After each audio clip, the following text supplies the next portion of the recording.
Let's see, this is a scene from Altered Season's Monsoonrise, and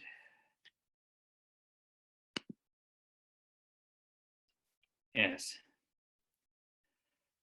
Like most rivers, the Mississippi does not lie easy in its bed. It is in the nature of the river to flow to the sea by the shortest and steepest path, but with every ton of sand and silt it brings from the north to accumulate in its lower reaches, it gradually lengthens its own path, forming a long tongue of low-lying ground that extends into the Gulf of Mexico. One year, during a violent flood, the river breaks through somewhere along its banks and finds a shorter route to the Gulf. The old course becomes a backwater, the tongue of land is slowly eroded away by ocean waves, and the story begins again. The cycle takes about 1,000 years. As it happens, the last time the Mississippi made a major change of course was about 1,000 years ago. Left to itself, by now the river would probably have shifted to the Atchafalaya and entered the Gulf at Morgan City, Louisiana. But the cities and industries that have grown along the river's course need that river to survive. And so, in the mid-20th century, the old river control structure was built. The U.S. Army Corps of Engineers took on the task of holding the great river prisoner in its old bed, allowing only 30% of the Mississippi to flow into the Atchafalaya, preventing the father of waters from turning deadbeat dad on the millions who needed it right where it was. From then to the present day, despite the worst floods nature can send, the Corps has never failed this charge. Yet.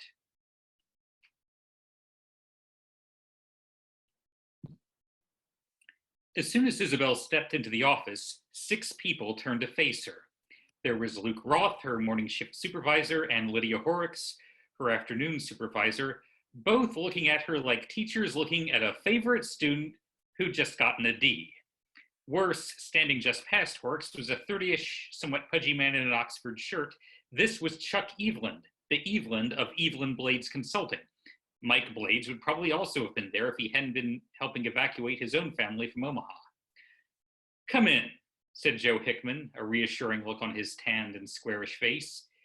He was the company's social/interpersonal networking specialist, which sounded like a job for a world-class weasel. People who met Hickman, however, were pleasantly surprised that he came across as not only friendly, but solid, honest, and reliable. With good reason. He was paid 5 times Isabel's salary to come across that way. And Isabel had to admit that while she could possibly be replaced by a few well-written apps, no software could ever do Hickman's job. At the big desk, General Martineau, a tall, white-haired man who looked like he hadn't smiled in a long time, gave her a quick glance. Then he returned his attention to the man hovering beside him, who Isabel recognized as Governor Giovanni, and to the tablet computer propped upright on his desk. Judging by the screen, he was video conferencing with 4 other people, but Isabel couldn't make out their faces from this angle. "The point is, the lower the river is today, the lower it'll be when it crests tomorrow," Martineau was saying. "This is the only chance we have. I've made my decision. At 3 p.m. today, the Morganza opens all the way. Get everybody ready." According to the briefing Isabel had gotten, only 3 times in its history had any of the Morganza's gates been opened. In 1973, in 2011, and during the flooding 2 years ago. No one had ever opened all of them at once. Then he turned back to Isabel. "So you're the analyst. What's your name?" "Isabel Bradshaw, sir." Her mind raced. Had Martineau called her in here because he didn't trust Evelyn and the others anymore? Or was it just the news was so bad he needed to hear it from as many different people as possible before he accepted it? "Get over here." Isabel stepped over to his desk, trying to ignore the unmistakable aroma of real coffee coming from the dust cup on his desk. Then she glanced at the computer screen and made an involuntary noise in the back of her throat that sounded like "eh." The screen was divided into 4 parts.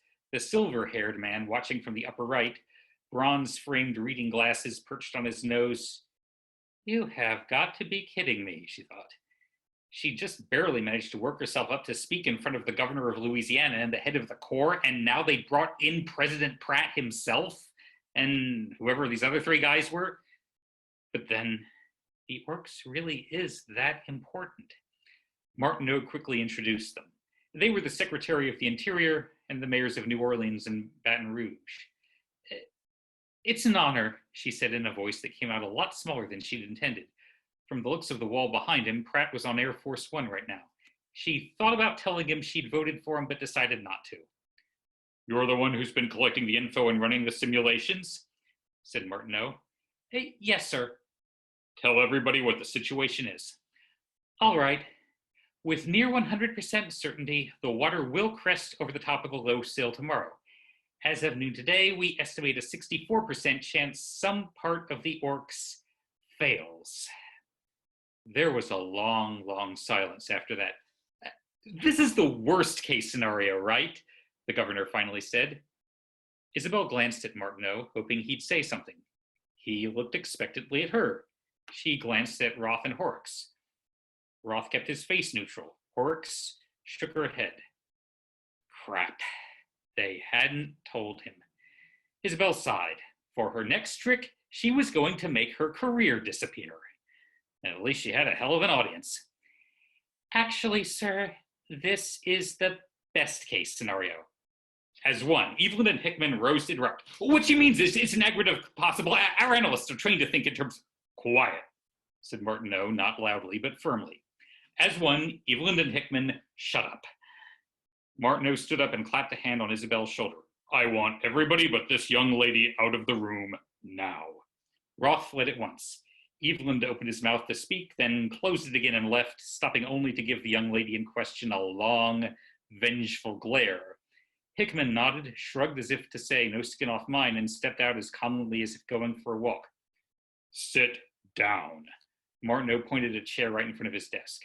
When she sat down, he turned the computer screen so the president and everybody else directly faced her. Isabel could have done without that.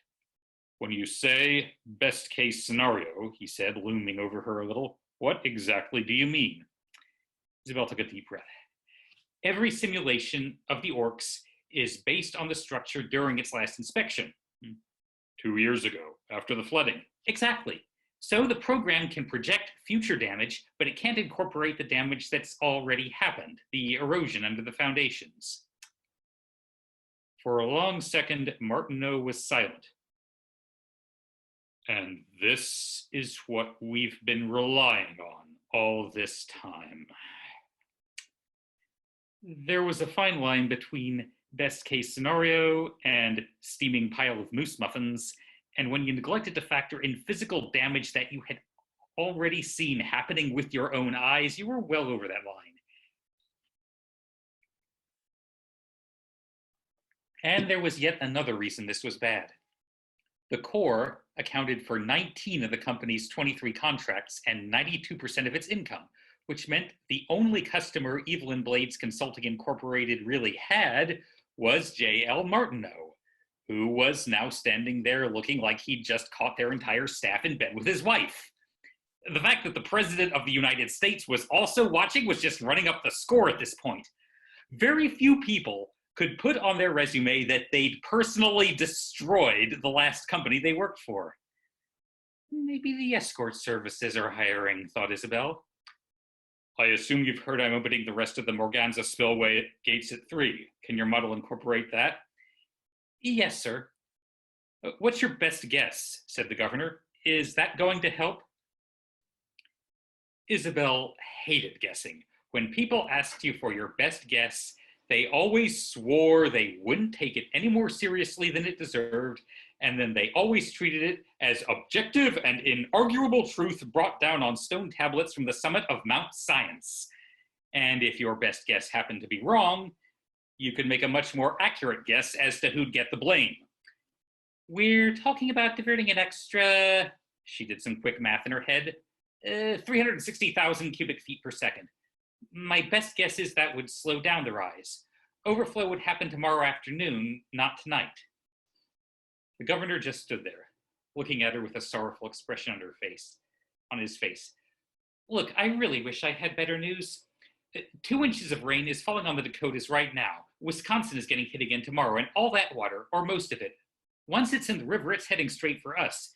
And if last year's monsoon was any guide, we have at least another month of this to look forward to."